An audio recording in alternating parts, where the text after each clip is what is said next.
Sujud di kakiku dan minta maaf pada ibuku, bentak suamiku dengan sombong. Dia mengira aku kembali setelah seminggu diusir untuk memohon belas kasihan. Dia tidak tahu, aku kembali bukan untuk meminta maaf. Aku hanya tersenyum, lalu kuberikan sebuah surat cerai. Detik itu juga, suamiku syok. Ibu mertuaku langsung panik. Mereka histeris, karena rahasia terbesar keluarga ini akhirnya terbongkar. Sebelum ceritanya dimulai, silakan tulis di kolom komentar dari daerah mana saja teman-teman yang menonton cerita ini. Jangan lupa like dan subscribe agar channel ini bisa semakin berkembang dan bisa mempersembahkan cerita yang lebih menarik lagi. Malam itu, hujan turun tanpa ampun. Suaranya menderu-deru, menghantam atap dan jendela rumah mewah yang seharusnya menjadi pelindung bagi Novita. Namun, di dalam rumah itu, badai yang lebih hebat sedang terjadi. Di ruang tengah yang megah, Novita berdiri kaku, jilbabnya yang berwarna krem terasa basah oleh keringat dingin, meski pendingin ruangan menyala. Di hadapannya, Ibu Fitri, ibu mertuanya, sedang meraung-raung. Tangisnya begitu histeris, seolah-olah dia adalah korban paling menderita di dunia. Air mata membasahi wajahnya yang dipenuhi kerutan buatan, namun matanya memancarkan kilat kebencian yang tidak bisa disembunyikan. Tangannya mencengkeram beberapa lembar kertas yang dia sebut sebagai bukti. Uang yayasan, Dava. Uang anak yatim. Ibu Fitri berteriak, suaranya melengking tinggi, menusuk telinga Novita. Lihat ini, dia pindahkan semuanya ke rekening pribadinya. Tega kamu, Novita, tega kamu makan uang haram. Kamu memang menantu tidak tahu diuntung. Novita hanya bisa menggeleng pelan. Itu tidak benar, Bu. Novita tidak pernah melakukan itu. Novita bisa jelaskan. Itu. Diam kamu, bentak Ibu Fitri, memotong ucapan Novita dengan kasar. Mau mengelak apa lagi? Bukti sudah jelas. Ini slip transfernya. Nama kamu, rekening kamu. Kamu pikir ibu bodoh? Dava, suami Novita, baru saja tiba 10 menit yang lalu. Dia masih mengenakan kemeja kerjanya yang sedikit kusut. Wajahnya pias menahan lelah dan amarah. Dia memijat pelipisnya, menatap tumpukan kertas di atas meja, lalu menatap ibunya yang menangis terseduh-seduh. Dava adalah pria yang baik, namun kebaikannya tertutup oleh kepatuhannya yang buta pada sang ibu. Sejak ayahnya, Pak Anton, meninggal setahun lalu, Dava seolah menyerahkan seluruh logika dan hatinya untuk dikendalikan oleh Ibu Fitri. Dia tidak pernah membantah. Dia selalu percaya. Mas Dava, tolong dengarkan aku, pinta Novita lirih, mencoba meraih lengan suaminya. Itu fitnah. Aku tidak mungkin melakukan itu. Itu pasti rekayasa. Kita bisa cek ke bank bersama. Dava menepis tangan Novita dengan kasar. Matanya menyala penuh kekecewaan. Dia tidak kecewa pada ibunya yang jelas-jelas memfitnah, tapi pada Novita yang dia yakini telah mengkhianatinya. Cukup, Novita. Cukup. Aku malu. Aku malu punya istri sepertimu. Pencuri. Mas. Novita terkejut. Hatinya seperti diremas. Panggilan, pencuri, itu jauh lebih sakit daripada tamparan fisik. Apa yang ibu katakan itu benar. Ibu tidak mungkin bohong. Dava membela ibunya mati-matian. Selama ini aku bekerja keras untuk keluarga ini, dan kamu malah merusak nama baikku. Kamu merusak peninggalan ayah. Kamu mencuri uang yayasan. Dava, aku bersumpah. Diam. Suara Dava menggema di ruangan itu. Ibu Fitri tersenyum tipis di balik isak tangisnya. Dia tahu dia sudah menang. Aku tidak mau melihat wajahmu lagi di rumah ini, desis Dava, suaranya rendah namun penuh penekanan. Aku muak. Mas, ini rumahku juga. Aku istrimu. Novita mencoba bertahan, meski kakinya sudah gemetar. Istri? Dava tertawa sinis. Istri macam apa kamu? Kamu sudah mengkhianati aku. Kamu sudah menghina ibuku. Dava menunjuk ke arah pintu utama. Pergi dari sini. Sekarang juga. Mata Novita memanas. Dia menahan air matanya agar tidak tumpah. Dia tidak akan memberikan kepuasan pada Ibu Fitri untuk melihatnya hancur. Di luar hujan deras, Mas. Ini sudah tengah malam. Aku tidak peduli, bentak Dava. Pergi. Jangan pernah kembali ke rumah ini sebelum kamu mengakui semua perbuatan busukmu. Ibu Fitri menambahkan bahan bakar. Usir saja, Dava. Perempuan seperti dia tidak pantas ada di rumah kita. Dia pembawa sial. Dia menantu durhaka. Hati Dava semakin panas. Tanpa berpikir panjang, dia mencengkeram lengan Novita dengan kasar. Novita terkejut atas kekasaran fisik yang baru pertama kali dia terima dari suaminya. Dava menyeretnya. Novita mencoba melepaskan diri, namun tenaga Dava jauh lebih kuat. Dia diseret melintasi lantai marmer yang dingin, melewati ruang tamu yang dipenuhi foto pernikahan mereka yang kini terasa seperti sebuah lelucon pahit. "Mas, lepaskan." "Sakit, Mas," rintih Novita. Dava tidak peduli. Dia membuka paksa pintu utama. Angin kencang dan air hujan langsung menerpa wajah Novita, membuat jilbabnya basah kuyup dalam sekejap. Dava mendorong tubuh istrinya keluar dari pintu, hingga Novita jatuh tersungkur di teras yang dingin dan basah. "Pergi kamu. Pikirkan kesalahanmu di luar sana," teriak Dava. Novita menatap suaminya dengan nanar. Pria yang dulu sangat dia cintai, pria yang berjanji akan melindunginya, kini berdiri di ambang pintu, menatapnya dengan penuh kebencian. Di belakang Dava, Ibu Fitri berdiri sambil bersedekap, tersenyum penuh kemenangan. "Dan jangan bawa apapun dari rumah ini. Semua yang kamu pakai itu milikku," tambah Dava lagi. Novita bangkit berdiri dengan susah payah. Tubuhnya basah kuyup. Dia menatap Dava lama, tatapan yang sulit diartikan. Bukan tatapan memohon, bukan juga tatapan benci. Itu adalah tatapan yang dingin, tajam, dan penuh perhitungan. Seolah-olah dia sedang merekam setiap detail kejadian malam ini. Dia tidak menangis. Dia hanya mengangguk pelan. "Baik," ucap Novita singkat. Suaranya tenang, nyaris tak terdengar di antara deru hujan. Dava tertegun sejenak melihat reaksi tenang istrinya, namun egonya yang tersulut amarah ibunya segera menutupinya. "Bagus. Sekarang pergi." Brak! Pintu itu ditutup dengan keras tepat di depan wajah Novita. Suara kunci diputar dari dalam terdengar menyakitkan. Novita berdiri mematung di teras. Hujan mengguyurnya tanpa ampun. Gaun rumahannya menempel lekat di tubuh. Dingin mulai menusuk tulangnya. Dia berjalan pelan menuruni teras, membuka gerbang kecil di samping, dan melangkah keluar dari rumah yang telah dia tinggali selama 3 tahun. Dia berjalan tanpa arah di tengah kegelapan malam. Jalanan komplek perumahan mewah itu sepi. Hanya suara hujan dan langkah kakinya yang terdengar. Dia terus berjalan, membiarkan air hujan membasuh wajahnya, menyamarkan air mata yang akhirnya mulai turun. Tapi air mata itu bukan air mata putus asa. Itu adalah air mata kelegaan. Kelegaan karena mimpi buruk ini akhirnya dimulai. Kelegaan karena dia tidak perlu lagi berpura-pura. Setelah berjalan sekitar 500 meter, dia berhenti di sebuah pos satpam komplek yang kosong. Dia berteduh di sana sejenak. Tangannya yang gemetar merogoh saku gaunnya. Dia mengeluarkan sebuah ponsel kecil. Ponsel kedua yang selalu dia sembunyikan, yang Dava dan Ibu Fitri tidak pernah tahu keberadaannya. Ponsel itu terbungkus plastik kedap air. Jarinya dengan cepat menekan satu nomor panggilan cepat. Terdengar nada sambung 3 kali sebelum akhirnya diangkat. "Halo, Novita? Kenapa malam-malam begini?" Terdengar suara cemas di seberang sana. Novita menarik napas dalam-dalam, mengendalikan suaranya agar tidak bergetar. "Alma," panggilnya. "Jemput aku." Di gerbang komplek. "Sekarang."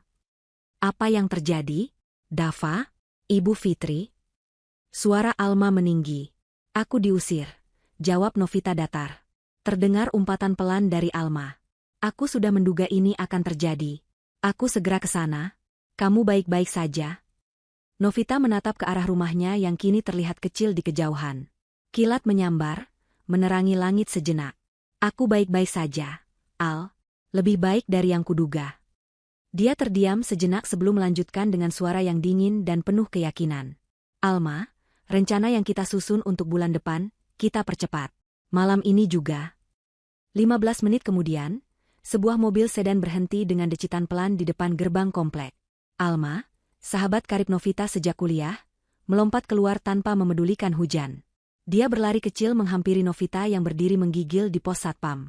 Tanpa banyak bicara, Alma segera melepas jaketnya dan menyelimutkannya ke tubuh Novita, lalu memeluknya erat. "Ya Tuhan, Novita. Kamu basah kuyup. Mereka benar-benar keterlaluan." Alma menggeram marah. Wajahnya memerah menahan emosi. Novita hanya menggeleng pelan di dalam pelukan Alma. "Aku tidak apa-apa, Al. Ayo pergi dari sini. Aku kedinginan." Alma mengangguk cepat. Dia membimbing Novita masuk ke dalam mobil, menyalakan pemanas di level tertinggi. Mobil itu segera melaju, meninggalkan komplek perumahan mewah yang penuh kepalsuan itu. Di perjalanan, Alma terus mengomel, meluapkan kekesalannya pada Dava yang dia sebut sebagai anak mami berhati lemah, dan Ibu Fitri yang dia juluki iblis berwujud manusia. Novita hanya diam mendengarkan, tatapannya kosong menatap jalanan yang basah. Pikirannya sudah melayang jauh, menyusun langkah-langkah berikutnya. Mereka tidak pergi ke rumah orang tua Novita. Novita tidak ingin membuat mereka khawatir. Mereka juga tidak pergi ke apartemen Alma. Alma mengemudikan mobilnya menuju sebuah gedung apartemen kelas menengah di kawasan yang cukup jauh dari rumah Dava. Ini adalah tempat yang aman, sebuah unit apartemen yang dibeli Novita secara diam-diam setahun yang lalu. Dia membelinya menggunakan sisa uang warisan dari almarhumah ibunya sendiri, jauh sebelum dia menikah dengan Dava. Tidak ada seorang pun yang tahu tempat ini, kecuali Alma. Setibanya di sana, Alma membantu Novita mandi air hangat dan mengganti pakaiannya dengan baju kering yang memang sudah disiapkan Novita di lemari unit itu. Apartemen ini kecil, namun bersih dan lengkap. Terlihat jelas bahwa tempat ini sudah disiapkan untuk situasi darurat. Setelah memastikan Novita lebih tenang dan menyeruput coklat panas, Alma duduk di hadapannya. "Jadi," kata Alma, nadanya serius. "Rencana dipercepat. Apa langkah pertama?" Novita meletakkan cangkirnya. Tatapan matanya kini tidak lagi kosong. Tatapan itu berubah menjadi tajam dan fokus. "Kotak itu. Ambilkan di lemari." Alma mengangguk. Dia berjalan ke kamar tidur, membuka lemari pakaian, dan menggeser tumpukan baju. Di baliknya, ada sebuah brankas dinding kecil yang tersembunyi. Alma memasukkan kombinasinya. Pintu brankas terbuka, menampakkan sebuah kotak kayu berukir yang tidak terlalu besar. Alma membawanya keluar dan meletakkannya dengan hati-hati di atas meja kopi di depan Novita. Kotak itu adalah peninggalan almarhum ayah mertuanya, Pak Anton. Novita mengelus permukaan kayu yang halus itu. Ingatannya kembali pada hari-hari terakhir Pak Anton. Pria itu adalah satu-satunya orang di keluarga Dava yang menyayanginya dengan tulus. Pak Anton adalah pria yang bijak, tegas, namun sangat baik hati.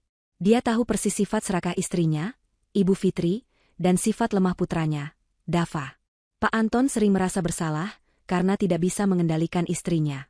2 minggu sebelum meninggal karena serangan jantung, Pak Anton memanggil Novita secara pribadi ke ruang kerjanya. Wajahnya terlihat sangat lelah. Dia menyerahkan kotak kayu itu beserta kuncinya kepada Novita. "Novita," kata Pak Anton waktu itu, suaranya lemah. "Ayah titip ini. Jangan buka sampai kamu merasa benar-benar terdesak. Jangan beritahu Dava atau ibunya. Hanya kamu yang boleh tahu." "Ini apa, Yah?" tanya Novita bingung. "Perlindungan untukmu," jawab Pak Anton. "Ayah tahu sifat Fitri. Ayah tahu Dava terlalu mencintainya hingga seringkali buta. Ayah tidak mau kamu menderita jika ayah sudah tidak ada. Gunakan ini jika mereka menyakitimu. Anggap ini sebagai penebus rasa bersalah ayah, karena tidak bisa memberimu suami yang lebih kuat." Novita menelan ludah, mengingat percakapan itu. Kini, saatnya telah tiba. Dengan tangan yang sedikit gemetar, Novita memasukkan kunci kecil ke lubang kunci kotak itu dan memutarnya. Kotak itu terbuka. Isinya tidak banyak. Hanya ada beberapa dokumen yang terlipat rapi, sebuah flash disk, dan sepucuk surat yang disegel atas nama Novita. Novita mengambil surat itu terlebih dahulu. Dia membukanya perlahan. Tulisan tangan Pak Anton yang khas langsung menyambutnya. "Untuk menantuku tersayang, Novita. Jika kamu membaca surat ini, itu berarti apa yang ayah takutkan telah terjadi. Mereka telah menyakitimu. Maafkan ayah. Maafkan Dava. Ayah sudah lama tahu bahwa Ibu Fitri mengincar seluruh harta peninggalan ayah. Dia serakah. Dan Dava tidak akan bisa menghentikannya. Karena itu, ayah telah membuat persiapan. Di dalam kotak ini, ada salinan asli surat wasiat ayah yang sesungguhnya. Surat wasiat yang dibacakan oleh pengacara keluarga setelah ayah meninggal adalah surat wasiat palsu yang sudah diatur oleh ibumu. Ayah tahu dia akan melakukannya. Jadi ayah membuat yang asli dan menyimpannya di tempat aman, yang kini ada di tanganmu. Bacalah dokumen itu baik-baik. Seluruh aset utama ayah, termasuk rumah yang kalian tempati, seluruh saham di perusahaan, dan semua deposito, ayah masukkan ke dalam sebuah trust fund, dana perwalian, yang tidak bisa dicairkan. Dava hanya berhak menikmati hasilnya setiap bulan sebagai uang saku. Harta itu baru bisa dimiliki Dava secara penuh setelah 10 tahun pernikahan, dengan satu syarat mutlak, dia harus membahagiakanmu. Jika dalam kurun waktu 10 tahun itu kalian bercerai, dan perceraian itu disebabkan oleh kesalahan Dava atau ibunya, termasuk pengusiran, kekerasan, atau fitnah, maka seluruh isi trust fund itu akan gugur dari tangan Dava. Lalu, kepada siapa harta itu akan jatuh? Disinilah rahasia terbesar keluarga ini. Temukan Putri. Mata Novita melebar. Putri, adik kandung Dava. Gadis malang yang diusir Ibu Fitri 15 tahun lalu, saat Putri masih remaja. Ibu Fitri memfitnah Putri sebagai anak hasil perselingkuhan, anak haram, dan berhasil membuat Pak Anton percaya pada awalnya. Namun surat ini membuktikan bahwa Pak Anton akhirnya tahu kebenarannya. Novita melanjutkan membaca surat itu. Putri adalah putri kandung ayah. Ibu Fitri memfitnahnya karena dia benci pada putri yang lebih dekat dengan ayah. Ayah baru tahu kebenarannya beberapa tahun terakhir ini, namun ayah tidak bisa menemukannya. Ibu Fitri sudah menghilangkan jejaknya. Dalam wasiat asli ayah, jika Dava gagal memenuhi syaratnya, maka 80% dari seluruh harta warisan ayah akan otomatis jatuh ke tangan putri. 20% sisanya akan disumbangkan ke yayasan atas namamu. Dava dan Ibu Fitri tidak akan mendapatkan sepeser pun. Mereka akan kehilangan rumah itu. Kehilangan segalanya. Gunakan ini, Novita. Ini senjatamu. Flash disk itu berisi semua bukti kejahatan keuangan awal yang mulai Ibu Fitri lakukan saat ayah masih hidup, yang ayah kumpulkan diam-diam. Gunakan itu untuk menjatuhkannya. Cari Putri. Berikan haknya. Dan ambil kembali kebahagiaanmu. Salam sayang, Ayah Anton. Napas Novita tertahan. Air matanya menggenang. Dia tidak menyangka Pak Anton telah mempersiapkan segalanya sejauh ini. Pria itu benar-benar melindunginya, bahkan setelah dia tiada. Alma, yang ikut membaca surat itu dari balik bahu Novita, bersiul pelan. Luar biasa. Pak Anton benar-benar dewa penolong. Jadi, Ibu Fitri yang serakah itu sebenarnya tidak punya hak apa-apa atas semua kekayaan itu. Benar, bisik Novita. Dan dia tidak tahu. Dia pikir surat wasiat palsu yang dia buat itu adalah yang sah. Novita mengambil dokumen wasiat asli itu.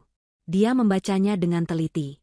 Semua yang dikatakan Pak Anton dalam suratnya tertulis jelas dalam bahasa hukum yang kuat, ditandatangani di atas meterai, dan dilegalisir oleh notaris yang berbeda dari notaris keluarga. Ini adalah bom waktu yang sangat besar. Dia mengusirku, kata Novita. Suaranya kini terdengar sangat dingin. Dia sudah melanggar syarat ayah. Dava dan Ibu Fitri sudah kalah telak. Jadi, apa langkah kita sekarang? Tanya Alma. Novita menatap Alma. Seminggu. Kita punya waktu seminggu sebelum aku kembali ke rumah itu.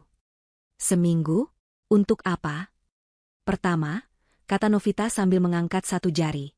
Kita hubungi pengacara terbaik yang kita kenal. Bukan pengacara keluarga. Kita siapkan gugatan cerai dan pendaftaran wasiat asli ini ke pengadilan. Alma mengangguk. Aku punya kenalan. Pengacara perceraian paling ganas di kota ini. Kedua, lanjut Novita. Alma, kamu ahlinya. Audit semua rekening yayasan itu. Gunakan data awal dari flash disk Pak Anton. Cari jejak penggelapan uang yang dituduhkan Ibu Fitri padaku. Aku yakin, kita akan menemukan nama Ibu Fitri di sana. Dengan senang hati, senyum Alma mengembang. Membongkar kebusukan akuntan palsu adalah keahlianku. Dan ketiga yang paling penting, kata Novita. Kita harus menemukan Putri. Dalam 7 hari. Ini adalah bagian tersulit. Mencari seseorang yang hilang belasan tahun di kota sebesar ini. Kita mulai dari mana? Tanya Alma. Novita terdiam sejenak, memutar otaknya. Pak Anton bilang beliau baru tahu kebenarannya beberapa tahun terakhir. Itu artinya beliau pasti sudah mulai mencari. Mungkin beliau meninggalkan jejak lain. Kita harus periksa sisa barang-barang Pak Anton yang mungkin masih ada di kantornya. Tapi kita tidak bisa ke sana. Tunggu, kata Alma. Aku ingat sesuatu. Pak Anton punya asisten pribadi yang sangat setia, kan? Yang dipecat Ibu Fitri seminggu setelah Pak Anton meninggal? Siapa namanya? Pak Rasha? Mata Novita berbinar. Benar, Pak Rasha. Dia pasti tahu sesuatu. Kita harus menemukannya. Oke, kata Alma, mengambil ponselnya. Aku akan mulai melacak Pak Rasha malam ini juga. Kamu istirahatlah. Besok akan jadi hari yang sangat panjang. Novita menggeleng. Aku tidak bisa istirahat. Al, nyalakan laptopmu. Mari kita lihat isi flash disk ini. Aku ingin tahu, sebusuk apa sebenarnya ibu mertuaku itu. Malam itu, di saat Dava mungkin sedang tidur nyenyak setelah merasa menang, dan Ibu Fitri sedang bermimpi indah menguasai harta, Novita dan Alma baru saja memulai perang mereka. Perang untuk merebut kembali keadilan, kehormatan, dan memenuhi wasiat terakhir seorang ayah yang baik hati. Rumah Dava dan Ibu Fitri terasa lengang. Ketiadaan Novita seharusnya membuat Ibu Fitri menang mutlak. Namun ada yang aneh. Dava, setelah amarahnya mereda di hari pertama, mulai merasa bersalah. Dia beberapa kali mengecek ponselnya, berharap ada pesan maaf dari Novita. Dia mondar-mandir di kamar mereka, kamar yang kini terasa dingin dan kosong. Dia merindukan aroma Novita, merindukan sarapan yang selalu disiapkan istrinya. Namun, setiap kali keraguan itu muncul, Ibu Fitri segera meracuninya. Sudah, Dava. Biarkan saja. Perempuan seperti itu harus diberi pelajaran. Dia tidak punya siapa-siapa. Paling seminggu juga dia kembali, merangkak minta maaf. Dia butuh kita, Dava. Dia butuh harta kita, kata Ibu Fitri sambil menikmati teh paginya di teras. Dava, yang lemah, akhirnya mengangguk, mencoba meyakinkan dirinya bahwa ibunya benar. Mereka berdua hidup dalam gelembung keangkuhan, tidak menyadari bahwa di belahan kota lain, badai sesungguhnya sedang dipersiapkan. Apartemen Novita telah berubah menjadi markas perang. Alma mengambil cuti seminggu dari pekerjaannya. Hari pertama setelah malam pengusiran itu, mereka langsung bergerak. Langkah pertama adalah hukum. Alma membawa Novita bertemu dengan Pak Kuncoro, pengacara yang disebut Alma, ganas. Pak Kuncoro adalah pria parubaya berkacamata tebal dengan tatapan setajam elang. Dia mendengarkan cerita Novita dengan saksama, dari fitnah pencurian, pengusiran tengah malam, hingga surat wasiat asli Pak Anton. Awalnya Pak Kuncoro terlihat tenang. Namun, ketika Novita mengeluarkan salinan wasiat asli itu, matanya membesar di balik kacamatanya. Dia membacanya berulang kali, memeriksa setiap klausul, tanda tangan notaris, dan meterai. Ini luar biasa, Ibu Novita, katanya dengan suara berat. Ini bom atom. Surat wasiat ini sah secara hukum. Jauh lebih kuat dari surat wasiat palsu yang mungkin mereka pegang. Pengusiran yang Ibu alami adalah pelanggaran telak terhadap syarat perwalian ini. Pak Kuncoro tersenyum tipis. Mereka sudah masuk perangkap yang mereka buat sendiri. Kita tidak hanya akan memenangkan gugatan cerai. Kita akan mengambil alih semuanya. Pengacara itu segera menyusun strategi. Gugatan cerai akan didaftarkan dengan alasan KDRT psikis dan penelantaran.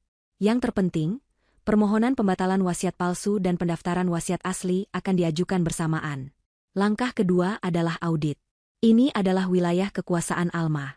Berbekal flashdisk peninggalan Pak Anton, Alma menyelam ke dalam laporan keuangan yayasan. Flashdisk itu berisi data mentah sebelum Ibu Fitri mengacaukannya. Alma bekerja nyaris 24 jam sehari, matanya memerah menatap layar laptop. Apartemen itu dipenuhi tumpukan kertas printout dan aroma kopi kental. Aku menemukannya, Nov, seru Alma di hari ketiga. Dia menunjukkan sebuah diagram alir di layarnya. Ibu Fitri sangat licik. Dia tidak mentransfer ke rekeningnya langsung. Dia membuat beberapa perusahaan cangkang. Uang yayasan diputar di sana, seolah-olah untuk membeli perlengkapan fiktif, lalu sebagian kecilnya dia transfer ke rekening palsu yang dia buat untuk menjebakmu. Lalu sisa uangnya kemana? Tanya Novita.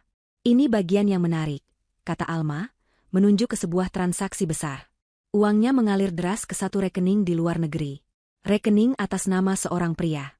Aku belum bisa lacak siapa pria ini, tapi yang jelas, ibumu tidak bermain sendirian. Dia punya komplotan. Bukti ini jauh lebih dari cukup. Tuduhan yang dilayangkan pada Novita kini berbalik 180 derajat. Alma segera menyusun laporan audit forensik yang rapi dan tak terbantahkan. Langkah ketiga, dan yang paling krusial, adalah menemukan Putri. Ini adalah tugas Novita. Berbekal petunjuk dari Alma tentang Pak Rasha, asisten pribadi Pak Anton yang dipecat, Novita mulai mencari. Alma berhasil menemukan alamat Pak Rasha melalui data kepegawaian lama. Novita mendatangi rumah sederhana di pinggir kota. Pak Rasha terkejut melihat Novita. Pria itu kini bekerja sebagai penjaga toko kelontong. Ibu Novita? Ada apa? Tanyanya heran. Novita menjelaskan dengan hati-hati. Dia tidak menceritakan soal wasiat. Dia hanya berkata bahwa Pak Anton menitipkan amanat terakhir untuknya. Pak Anton meminta saya menemukan Putri. Pak, beliau meninggal sebelum sempat menyampaikannya pada saya. Bapak adalah orang kepercayaan Pak Anton. Apa Bapak tahu sesuatu? Wajah Pak Rasha langsung berubah sedih. Dia mengajak Novita duduk di teras kecilnya. Saya tahu, Bu. Saya tahu Bapak Anton sangat menyesal telah mengusir Non Putri. Itu semua ulah Ibu Fitri. Beberapa tahun terakhir, Bapak Anton memang mencari Non Putri. Dan saya yang membantunya. Jantung Novita berdebar. Apa Bapak berhasil menemukannya? Pak Rasya mengangguk pelan. Kami berhasil. Tepat sebulan sebelum Bapak meninggal. Tapi Bapak belum berani menemuinya. Bapak takut Ibu Fitri tahu dan mencelakai Non Putri lagi. Bapak sedang menyusun rencana untuk membawa Non Putri kembali. Pak Rasya lalu mengambil secari kertas dari dompetnya. Kertas itu sudah lecek. Ini alamat tempat kerjanya yang terakhir saya tahu. Bapak Anton yang memberikannya. Beliau bilang, jika terjadi apa-apa padanya, saya harus memberikan ini pada orang yang tepat. Dan saya rasa, orang itu adalah Ibu. Novita menerima kertas itu dengan tangan gemetar. Sebuah alamat toko roti kecil di area pertokoan lama. Keesokan harinya, di hari kelima, Novita pergi ke alamat itu. Jantungnya berdebar kencang. Dia masuk ke toko roti yang sederhana namun wangi. Di balik meja kasir, seorang wanita muda berwajah tegas, mirip sekali dengan foto muda Pak Anton, sedang melayani pelanggan. Wajahnya terlihat lelah namun tangguh. "Permisi, apa benar ini dengan Mbak Putri?" tanya Novita pelan. Wanita itu mengangkat wajahnya. "Iya, saya sendiri. Ada apa?" Novita menarik napas. "Saya Novita. Saya istri dari Dava." Raut wajah Putri langsung mengeras. Dia mengira Novita datang atas suruhan Ibu Fitri. "Pergi. Saya tidak ada urusan dengan keluarga itu." "Tunggu, Mbak." Novita menahan. "Saya di sini bukan untuk menyakiti Mbak. Saya di sini membawa pesan dari almarhum ayah Mbak, Pak Anton." Mendengar nama ayahnya, pertahanan Putri goyah. Novita kemudian mengeluarkan surat pribadi Pak Anton yang ada di dalam kotak. Dia tidak langsung menunjukkan wasiat itu, hanya surat yang berisi curahan hati Pak Anton. Surat yang menjelaskan penyesalan dan cintanya yang besar pada Putri. Putri membacanya di sudut toko. Tangannya gemetar hebat. Air mata yang dia tahan selama belasan tahun akhirnya tumpah. Ayahnya tidak pernah membencinya. Ayahnya mencarinya. Malam itu, Novita membawa Putri ke apartemen. Alma menyambut mereka. Bertiga, mereka duduk. Novita akhirnya menceritakan segalanya. Tentang fitnah Ibu Fitri. Tentang pengusirannya. Dan tentang surat wasiat asli Pak Anton. Putri, yang telah ditempa kehidupan keras, mendengarkan dengan tatapan dingin. Kesedihannya cepat berganti menjadi kemarahan yang membara. "Jadi," desis Putri, "wanita ular itu bukan hanya mengusirku dan membuatku hidup susah. Dia juga memalsukan wasiat ayah dan sekarang mengusir Mbak Novita." "Benar," kata Novita. "Dan menurut wasiat ayah, 80% harta itu adalah hakmu, Putri." Putri mengepalkan tangannya. "Aku tidak peduli hartanya. Tapi aku peduli pada keadilan untuk ayah. Dan aku peduli pada keadilan untukmu, Mbak. Kau satu-satunya orang yang tulus di keluarga itu." Putri menatap Novita. "Apa rencanamu?" Malam itu, di hari ke-6, rencana itu dimatangkan. Pak Kuncoro dihubungi. Semua berkas telah siap. Gugatan cerai, laporan audit forensik, dan pendaftaran wasiat asli. Di hari ke-7, pagi-pagi sekali, Pak Kuncoro mendaftarkan semuanya ke pengadilan. Novita, Alma, dan seorang asisten pengacara dari kantor Pak Kuncoro bersiap-siap. Putri tidak ikut. Dia akan muncul di saat yang tepat. Novita berdiri di depan cermin. Dia mengenakan gamis berwarna biru tua yang elegan, jilbabnya ditata rapi. Wajahnya yang seminggu lalu pucat dan ketakutan, kini terlihat tenang, dingin, dan penuh keyakinan. "Sudah waktunya," kata Alma, menepuk bahu Novita. "Ayo," jawab Novita. "Ayo kita jemput keadilan kita." Mereka melangkah keluar dari apartemen, menuju rumah besar itu. Bukan sebagai korban yang terusir, tapi sebagai penuntut yang siap mengambil alih. Pukul 10 pagi. Mobil yang ditumpangi Novita, Alma, dan Tiar, asisten pengacara Pak Kuncoro yang berpenampilan necis, berhenti tepat di depan gerbang rumah megah itu. Novita tidak turun di gerbang seperti saat dia diusir. Dia meminta sopir membunyikan klakson. Satpam yang berjaga terkejut melihat Novita, namun dia buru-buru membukakan gerbang, mengira sang nyonya besar telah kembali. Mobil itu melaju mulus di jalan masuk pribadi dan berhenti tepat di lobi utama. Di dalam rumah, Ibu Fitri sedang bersantai sambil menonton televisi. Dava sedang bersiap-siap di kamarnya, berencana pergi ke kantor sedikit siang. Dia masih merasa malas. Ketika mendengar suara bel pintu, Ibu Fitri berteriak menyuruh asisten rumah tangga membukanya. Siapa sih? Pagi-pagi bertamu, gerutu Ibu Fitri. Asisten rumah tangga membuka pintu. Dia terbelalak kaget. Ibu Novita? Novita melangkah masuk. Aura dingin dan percaya dirinya langsung memenuhi ruangan. Dia tidak terlihat seperti wanita yang diusir tengah malam seminggu lalu. Dia terlihat seperti seorang ratu yang datang untuk inspeksi. Di belakangnya, Alma dan Tiar mengikutinya. Tiar membawa sebuah koper kulit berwarna hitam. Ibu Fitri yang mendengar nama Novita disebut, langsung berdiri. Senyum sinis langsung terpasang di wajahnya. Oh, lihat siapa yang datang. Akhirnya kamu sadar juga, Novita? Sudah tidak punya uang untuk makan di luar? Sudah tidak punya tempat tinggal? Dava, mendengar suara Novita, bergegas menuruni tangga. Kemejanya bahkan belum dikancing dengan benar. Wajahnya menunjukkan ekspresi lega bercampur kesal. Lega karena Novita kembali, yang berarti dia tidak perlu merasa bersalah lagi. Kesal karena Novita pergi selama seminggu. Dari mana saja kamu? Tanya Dava, nadanya tinggi, mencoba terdengar berwibawa. Baru seminggu diusir sudah kembali. Kamu sadarkan, kamu tidak bisa hidup tanpa aku. Novita hanya diam, menatap suaminya dengan tatapan yang tidak bisa Dava artikan. Tatapan itu datar. Melihat Novita hanya diam, Dava semakin besar kepala. Dia melangkah mendekat, berdiri angkuh di depan Novita. Inilah saat yang dia dan ibunya tunggu. Saat Novita memohon. Apa kamu sudah sadar dengan kesalahanmu? Kata Dava dengan sombong. Suaranya menggema di ruangan itu. Bagus kalau sudah sadar. Sekarang, sujud di kakiku dan minta maaf dengan ibuku. Ibu Fitri tertawa penuh kemenangan. Dia duduk kembali di sofa mewahnya, menyilangkan kaki. Iya, Novita. Cium kaki suamimu. Dan cium kaki ibu. Minta maaf karena sudah berani memfitnah ibu dan mencuri uang yayasan. Kalau maafmu tulus, mungkin ibu akan mengizinkan Dava menerimamu kembali. Jadi pelayan di rumah ini juga boleh. Alma mengepalkan tangannya. Wajahnya memerah karena marah. Dia hendak melangkah maju, namun Novita memberi isyarat kecil dengan tangannya, menyuruh Alma tetap tenang. Novita menarik napas pelan. Lalu, dia tersenyum. Senyuman tipis, dingin, dan penuh rasa kasihan. Sujud, ulang Novita. Suaranya tenang, namun terdengar jelas di seluruh ruangan. Saya rasa tidak, Mas Dava. Wajah Dava dan Ibu Fitri langsung berubah. Mereka tidak menyangka Novita akan melawan. Masih berani kamu ya? Bentak Dava. Kamu belum kapok juga. Saya kembali ke rumah ini bukan untuk minta maaf. Lanjut Novita, suaranya semakin mantap. Dia melangkah mundur sedikit, memberi jalan pada Tiar. Saya kembali untuk mengantarkan ini. Tiar, sang asisten pengacara, melangkah maju dengan profesional. Dia membuka koper kulitnya, mengeluarkan 2 amplop coklat tebal yang tersegel rapi. Selamat pagi, sapa Tiar dengan nada formal.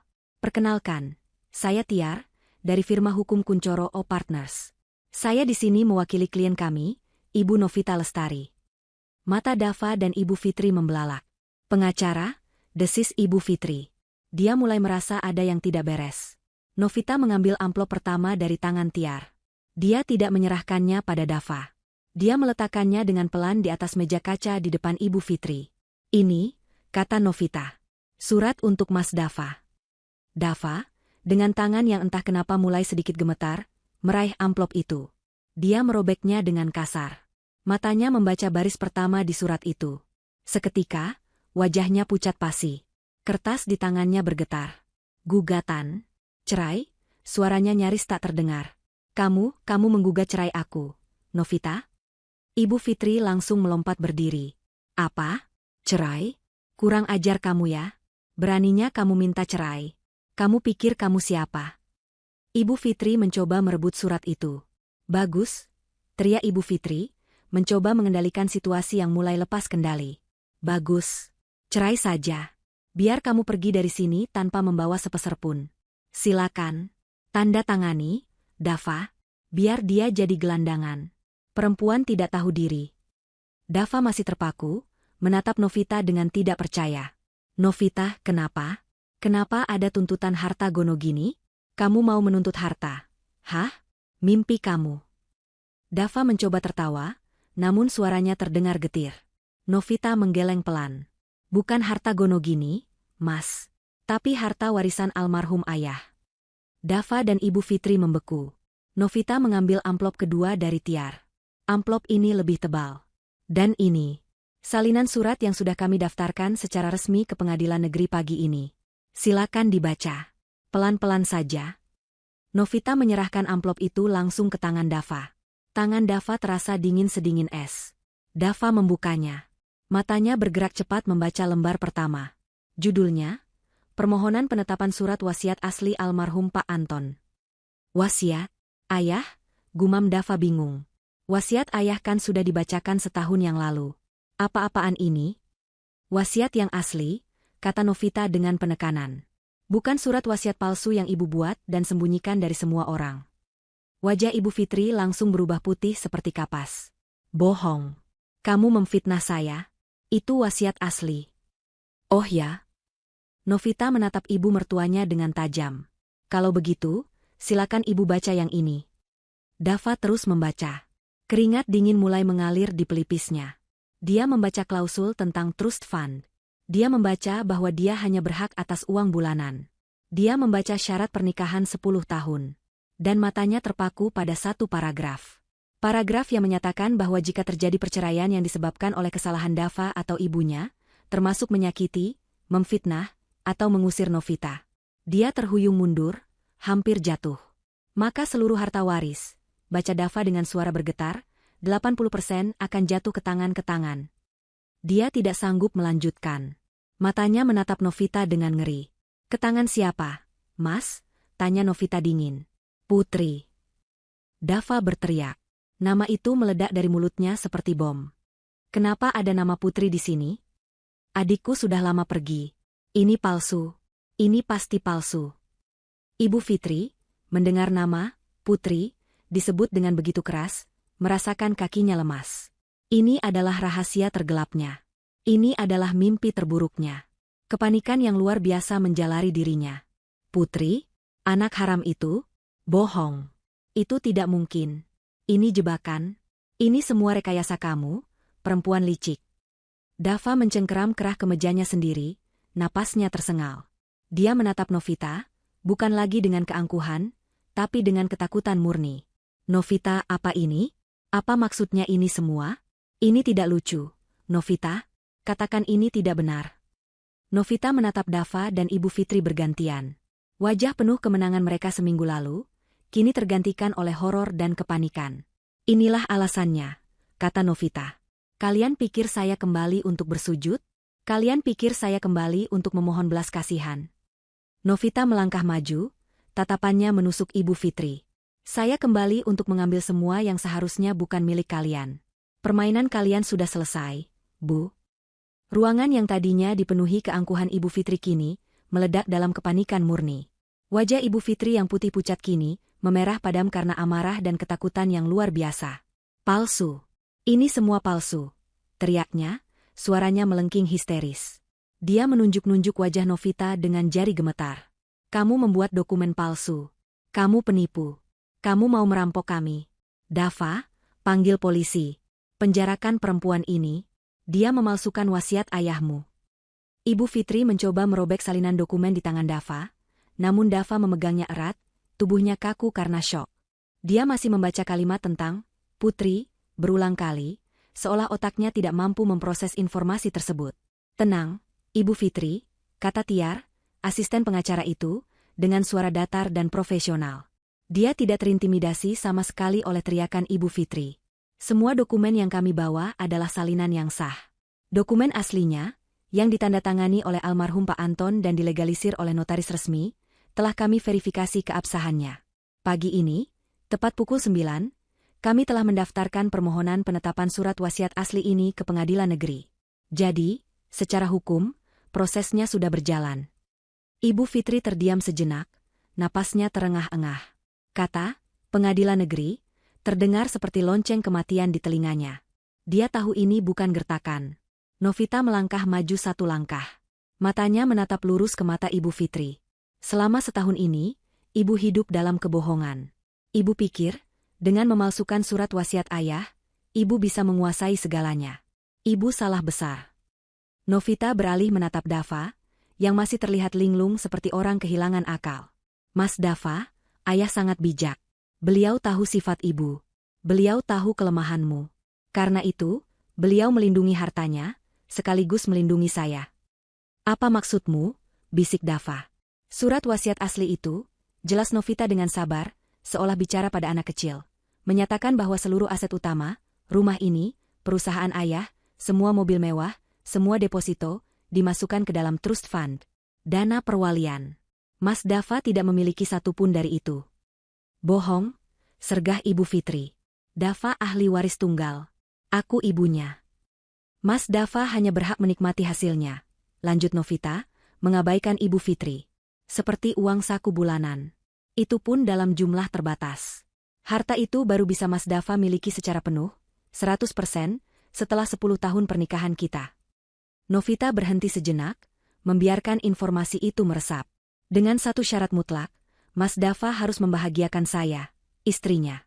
Dan tidak boleh ada kekerasan, fitnah, atau penelantaran yang dilakukan oleh Mas Dava ataupun ibu. Mata Dava melebar ngeri. Dia mulai mengerti. Dan seminggu yang lalu, kata Novita, suaranya kini terdengar begitu dingin hingga menusuk tulang. Di tengah malam, di bawah hujan deras, Mas Dava menampar saya, memfitnah saya sebagai pencuri, dan mengusir saya dari rumah ini atas hasutan ibu. Novita tersenyum tipis. Malam itu, kalian berdua, dengan tangan kalian sendiri, telah melanggar syarat wasiat itu. Kalian telah membatalkan hak Mas Dava atas seluruh warisan Pak Anton. Selamat. Tidak. Tidak mungkin. Dava akhirnya berteriak. Kepanikan kini menjalari dirinya, menggantikan keangkuhannya. Dia tidak peduli lagi soal harga diri. Dia peduli soal uangnya. Soal rumahnya. Soal hidupnya. Novita, itu salah paham. Aku hanya emosi malam itu. Aku tidak bermaksud mengusirmu selamanya. Dava menjatuhkan dokumen-dokumen itu dan bergegas mendekati Novita. Dia mencoba meraih tangan Novita, namun Novita mundur selangkah. Novita, sayang, dengarkan aku. Aku minta maaf. Aku benar-benar minta maaf. Aku hilaf. Ibuku yang mempengaruhiku. Ibu Fitri terbelalak melihat Dava kini menyalahkannya. Dava, apa maksudmu? Diam, Bu, bentak Dava pada ibunya, untuk pertama kali dalam hidupnya. Matanya memerah, kini penuh dengan air mata ketakutan. Dia kembali menatap Novita. Novita, kita batalkan ini semua, ya? Cabut gugatannya. Kita bisa bicarakan ini baik-baik. Aku akan minta maaf padamu. Aku akan sujud padamu jika perlu. Tapi tolong, jangan ambil semuanya. Ini rumah kita, Novita. Rumah kita? Ulang Novita. Rumah yang dari rumah ini aku diusir seperti binatang. Melihat Dava memohon dan merengek, Ibu Fitri sadar putranya tidak bisa diandalkan. Kepanikannya berubah menjadi amarah buta. Dia tidak bisa menerima kenyataan ini. Dia tidak bisa kehilangan segalanya.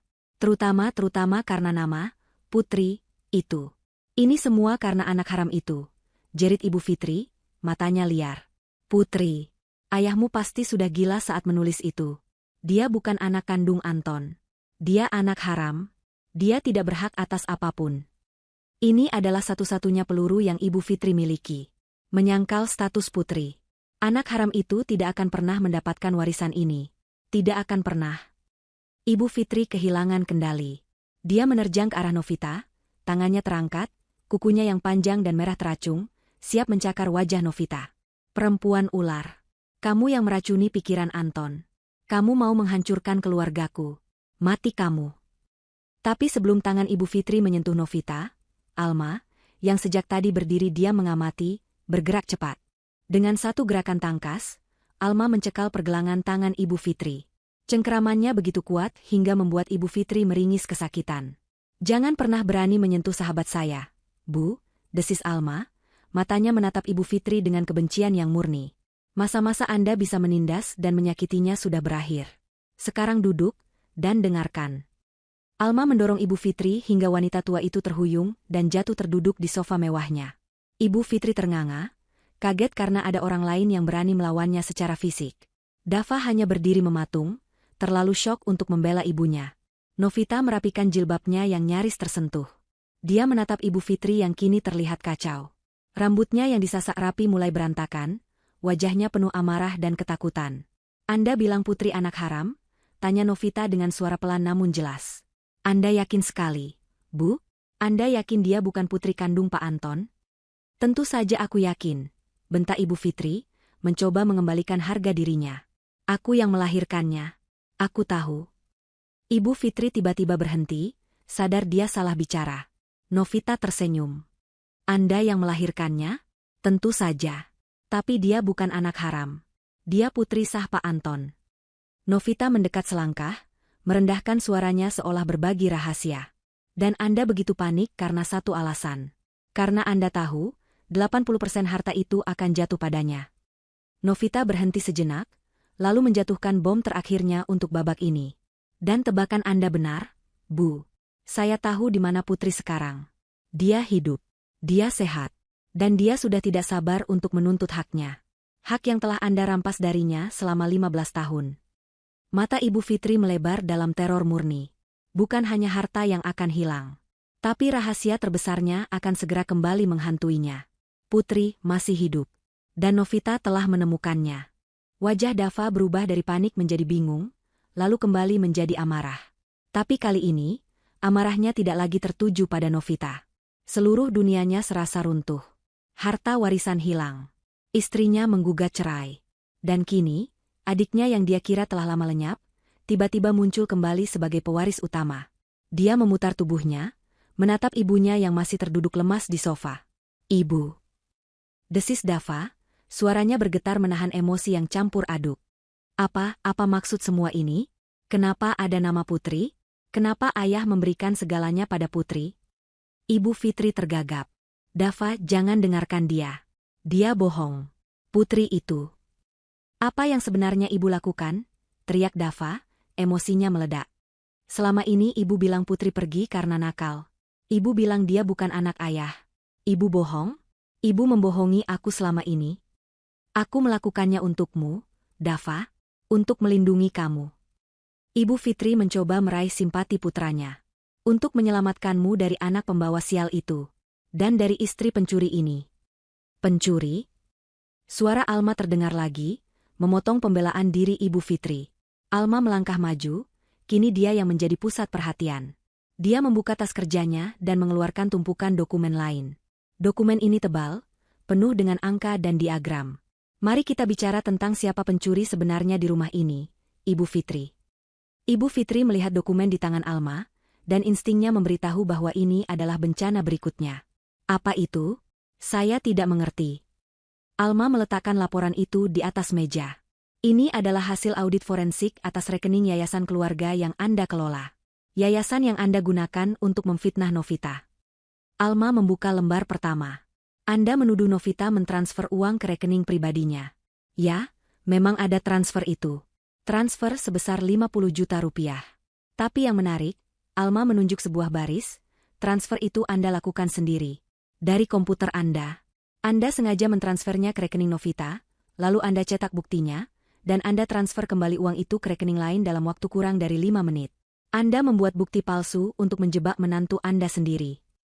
Dava terhuyung. Ibu menjebak Novita? Bukan hanya itu, lanjut Alma, suaranya dingin dan menusuk. Jebakan 50 juta itu hanya untuk mengalihkan perhatian. Untuk memberi Anda alasan mengusir Novita. Kejahatan yang sebenarnya jauh lebih besar. Alma membuka halaman berikutnya yang berisi diagram alir. Selama setahun terakhir, sejak Pak Anton meninggal, Anda telah menggelapkan uang yayasan senilai miliaran rupiah. Bohong. Fitnah, pekik Ibu Fitri. Saya seorang akuntan forensik, Bu, kata Alma. Angka tidak berbohong. Anda membuat beberapa perusahaan cangkang. PT Sinar Harapan Palsu, CV Angin Surga. Perusahaan-perusahaan ini menagih yayasan untuk pembelian perlengkapan anak yatim fiktif. Kursi roda emas. Mungkin? Buku pelajaran berlapis berlian? Tagihannya masuk, Anda setujui, uangnya cair. Padahal, perusahaan itu milik Anda sendiri.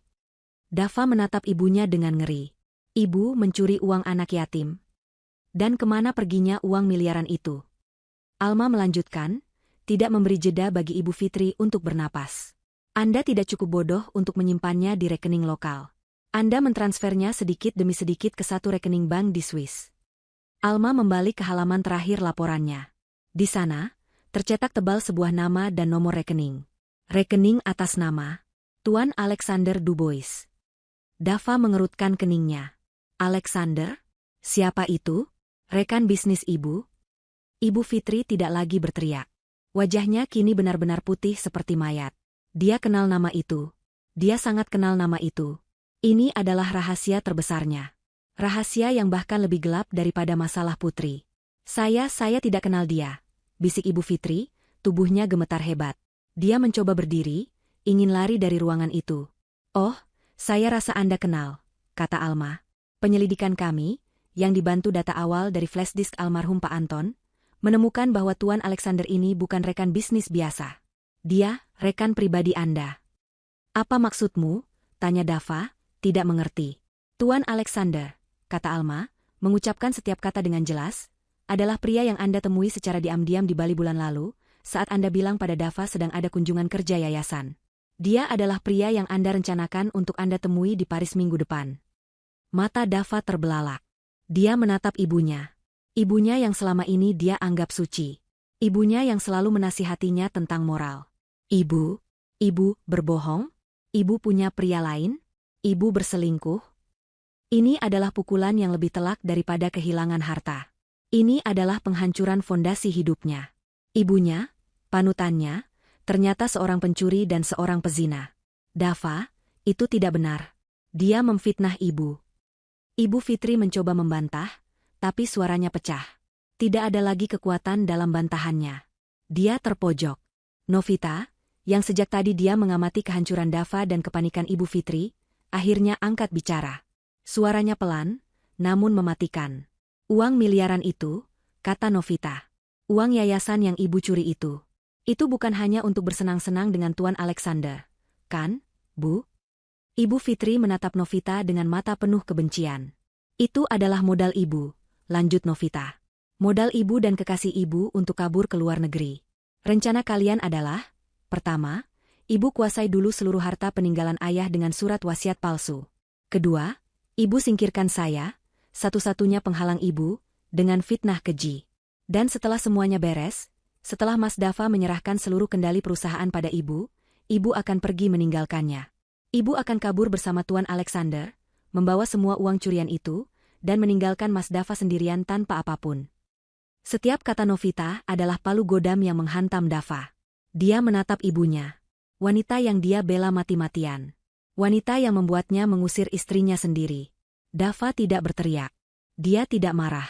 Dia hanya merasakan kehampaan yang luar biasa.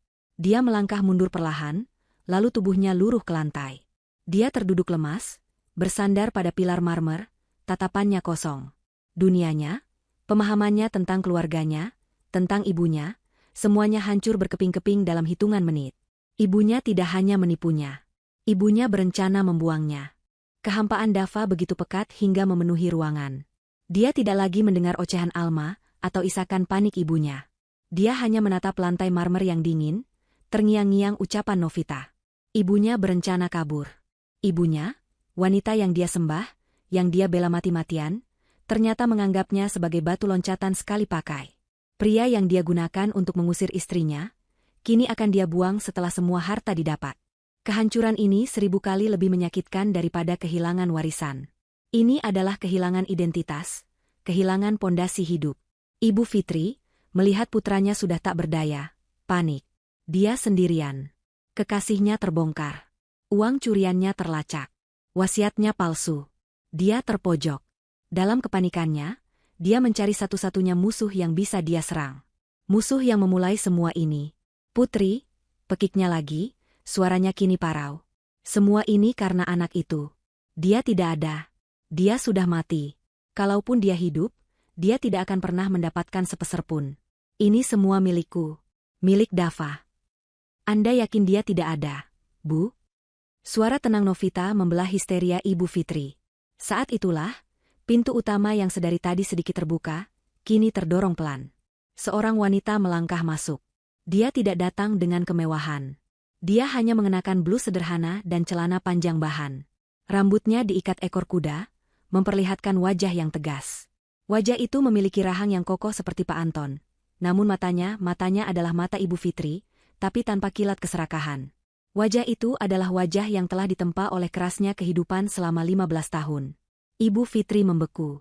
Wajahnya yang tadi pucat kini seperti tidak dialiri darah sama sekali. Dia menatap sosok itu seolah melihat hantu. "Kamu," bisiknya, suara yang keluar hanya desisan penuh racun dan teror. Beraninya kamu kembali ke sini." Wanita itu adalah Putri. Dia melangkah masuk dengan tenang, mengabaikan Ibu Fitri yang gemetar ketakutan. Dia berjalan melewati ibunya, seolah wanita itu hanya perabot rumah yang tak berarti. Langkahnya berhenti tepat di depan Dava, yang masih terduduk lemas di lantai.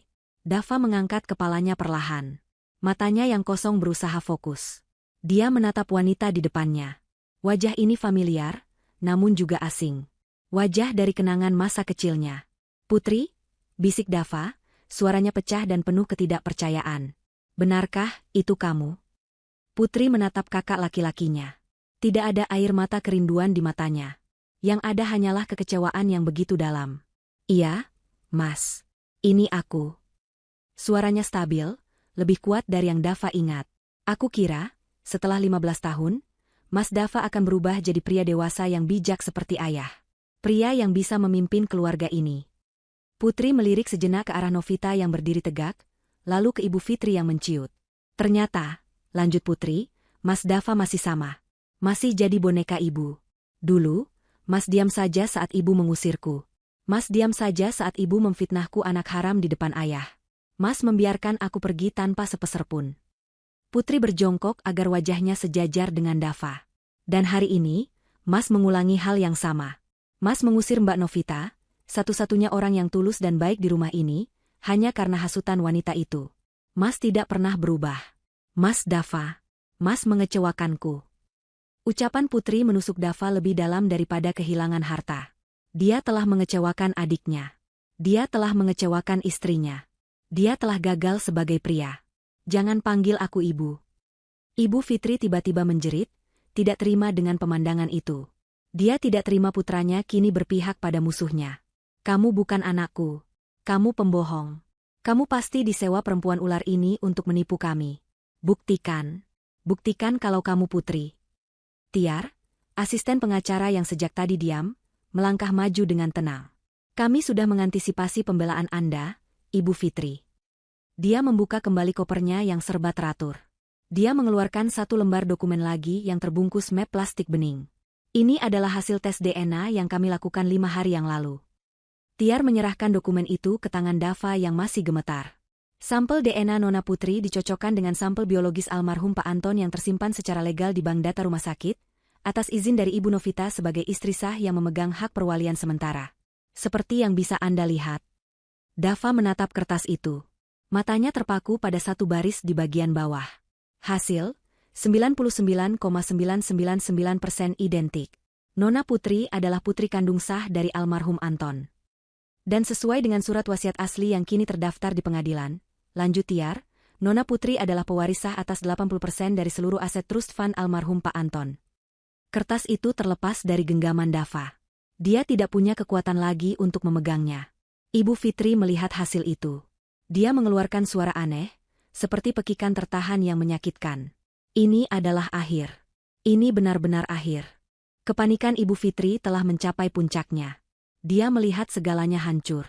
Harta hilang, kekasih terbongkar, putranya hancur, dan musuh bebuyutannya kini berdiri di depannya sebagai pewaris sah. Dalam keterdesakannya, logikanya lenyap, digantikan insting bertahan yang liar. Dia tidak bisa menerima kekalahan ini. "Tidak," jeritnya, matanya memerah. "Aku tidak akan biarkan ini terjadi. Aku tidak peduli dengan surat wasiat.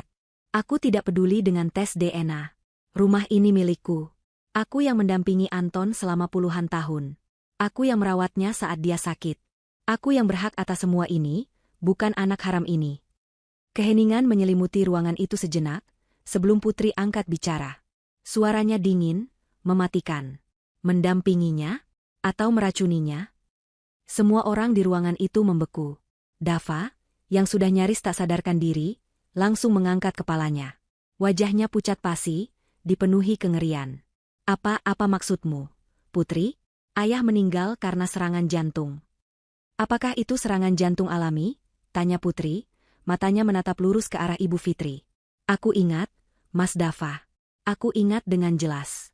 Sebulan sebelum aku diusir, ayah pernah mengeluh padaku. Ayah bilang obat jantungnya terasa aneh, tidak seperti biasanya. Rasanya seperti tepung. Tapi ibu bilang itu hanya obat merek baru dari dokter. Aku masih kecil, lanjut Putri, suaranya bergetar menahan amarah yang terpendam belasan tahun. Aku percaya saja pada ibu. Tapi setelah ibu mengusirku, aku selalu teringat itu. Selalu. Novita tersentak. Dia teringat sesuatu. Flash disk. Bisiknya. Flash disk peninggalan ayah. Ada riwayat pencarian di komputernya. Aku tidak mengerti waktu itu, tapi sekarang. Alma langsung menyambung. Benar, aku juga melihatnya. Riwayat pencarian medis. Pak Anton mencari efek plasebo pada obat jantung kronis dan gejala overdosis insulin dosis rendah. Dava menatap ibunya dengan ngeri. Ibu? Dan pria itu, tambah Alma lagi, kekasih ibu, Tuan Alexander Dubois. Dia bukan sekadar simpanan. Penelusuran kami menemukan fakta bahwa dia adalah seorang apoteker. Seorang apoteker yang lisensinya dicabut di Prancis 5 tahun lalu, karena kasus penjualan obat palsu dan plasebo. Semua kepingan teka-teki itu kini menyatu, membentuk sebuah gambaran yang mengerikan. Ibu Fitri tidak hanya menunggu Pak Anton meninggal. Dia membantunya. Ibu sengaja menukar obat jantung ayah, kan? Teriak Putri, emosinya akhirnya meledak. Ibu tahu kondisi ayah lemah. Ibu menukar obat vitalnya dengan pil tepung, dengan plasebo. Ibu melakukannya pelan-pelan agar tidak ada yang curiga. Ibu membunuhnya secara perlahan. Ibu melakukan itu, lanjut Putri, air matanya kini mengalir deras. Agar ayah tidak keburu sadar bahwa ibu telah memfitnahku. Agar ayah tidak keburu mengubah wasiatnya untuk mencariku. Ibu membunuhnya. Dihantam tuduhan dari segala penjuru, didorong oleh bukti-bukti yang tak terbantahkan, dan disudutkan oleh rasa bersalah yang tak tertahankan, sesuatu di dalam diri Ibu Fitri akhirnya pecah. Kewarasannya runtuh. Aku harus melakukannya. Ibu Fitri menjerit histeris, sebuah pengakuan yang keluar dari mulutnya sendiri. Aku tidak punya pilihan lain. Dia, suamimu itu, sudah mulai curiga padaku. Dia sudah mulai mencari anak haram itu. Dia bilang dia mau menceraikanku. Dia mau memberikan segalanya padamu, Putri. Aku sudah menemaninya puluhan tahun. Aku tidak akan pergi dengan tangan kosong. Aku tidak mau jadi miskin. Aku terpaksa melakukannya. Ruangan itu hening seketika. Dava menatap ibunya dengan tatapan yang tak bisa diartikan. Itu adalah tatapan seorang anak yang baru saja menyaksikan ibunya mengaku sebagai pembunuh ayahnya. Di tengah keheningan yang mencekam itu, Alma dengan tenang mengeluarkan ponselnya, yang sejak tadi tergeletak di meja dengan mode perekam suara aktif. Dia menekan tombol, stop. Terima kasih, kata Alma pelan. Atas konfirmasi lengkapnya, Ibu Fitri. Tiar, sang asisten pengacara, yang sudah mengantisipasi hal ini, mengangkat teleponnya. Halo, kantor polisi? Saya Tiar dari Kuncoro O Partners. Saya berada di kediaman almarhum Pak Anton. Kami ingin melaporkan dugaan penggelapan dana, pemalsuan dokumen, dan kami baru saja mendapatkan pengakuan lisan atas pembunuhan berencana. Ibu Fitri membeku.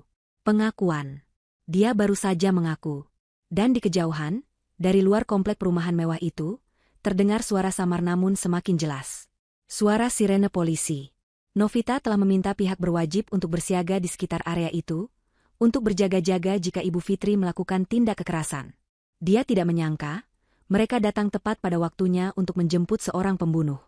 Sirene polisi yang tadinya samar kini meraung-raung semakin dekat. Dalam hitungan detik, 2 orang petugas berseragam rapi melangkah cepat memasuki rumah, dipandu oleh Tiar yang terlihat tenang. Wajah mereka serius, tangan mereka siaga di perlengkapan mereka. Pemandangan di ruang tengah itu pasti membingungkan. Seorang wanita tua yang histeris, seorang pria yang terduduk kosong di lantai, dan 3 wanita yang berdiri tegak mengendalikan situasi. Melihat polisi sungguhan, kepanikan Ibu Fitri mencapai puncaknya. Instingnya menyuruhnya menyangkal. Tidak. Saya tidak bermaksud begitu. Pekiknya, suaranya bergetar hebat. Saya emosi. Saya hanya asal bicara. Saya tidak membunuhnya. Saya tidak membunuh suami saya. Dia mencoba menatap Dava, mencari pembelaan. Dava, Katakan pada mereka. Ibu tidak melakukannya. Dava. Dava tidak bergerak. Dia bahkan tidak menoleh. Dia hanya menatap lantai marmer, seolah jiwanya telah terpisah dari raganya. Kami mengerti, Bu, kata Alma dengan nada datar yang menakutkan. Dia mengangkat ponselnya, memutar ulang rekaman di bagian paling krusial.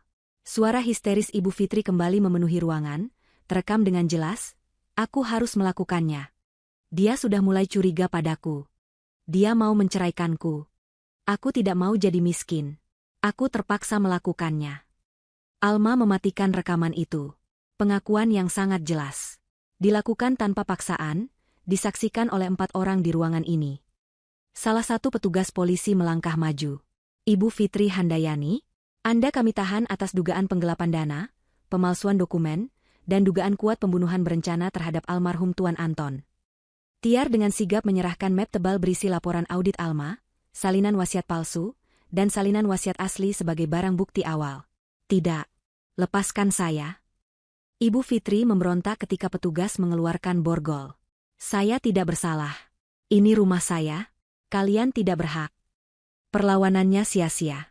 Borgol itu terpasang dengan bunyi, klik, yang mematikan. Bunyi itu menyadarkan Ibu Fitri bahwa ini adalah akhir yang sesungguhnya.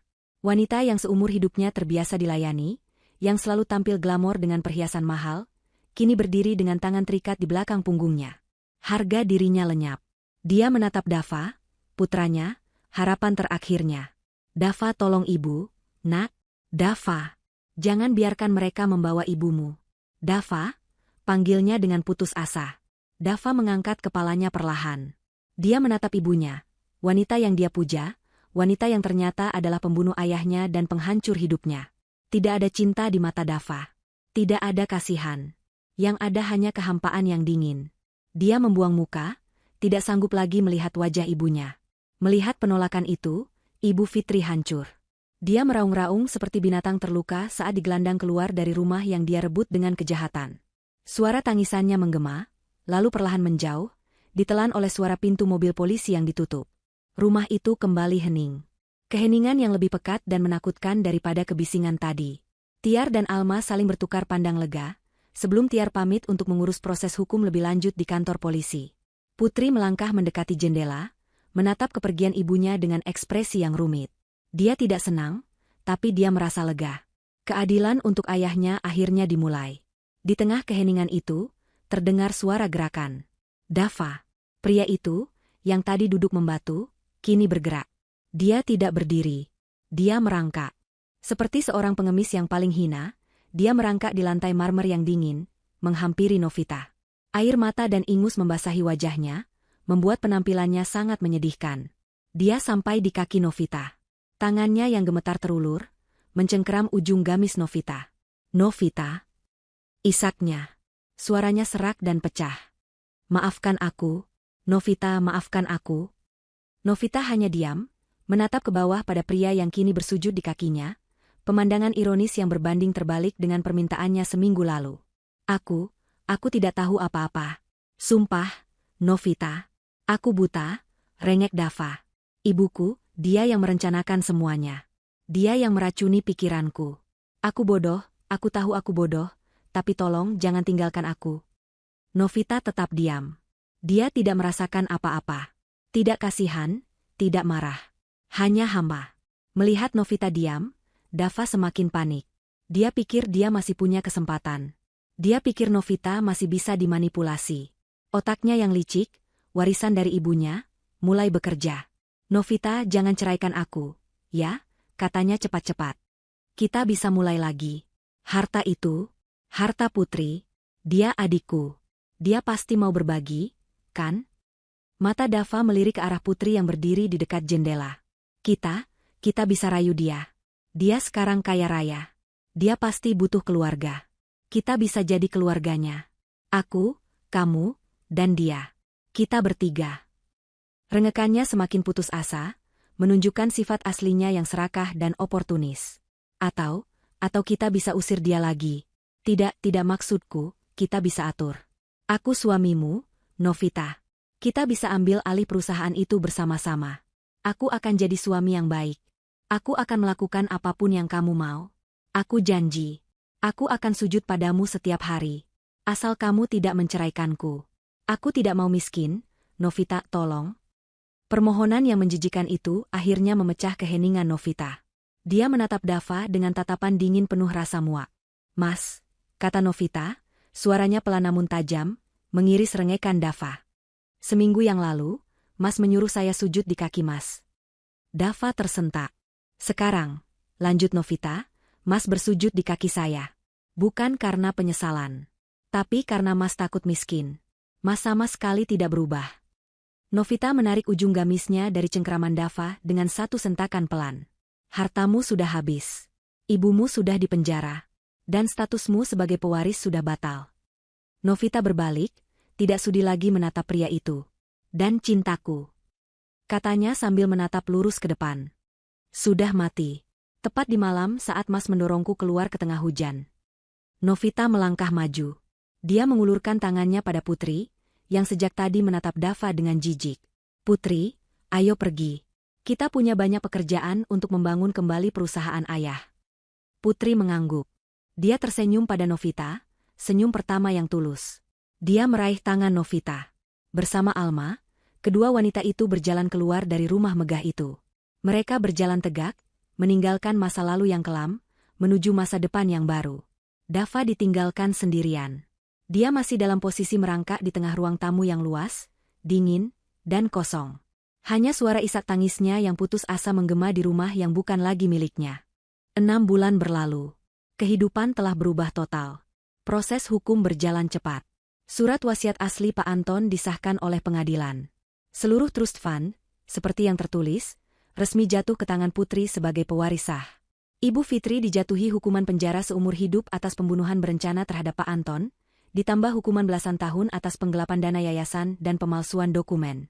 Kekasih gelapnya, Alexander Dubois, berhasil ditangkap di luar negeri berkat kerjasama Interpol, diekstradisi, dan kini menjalani hukumannya sendiri.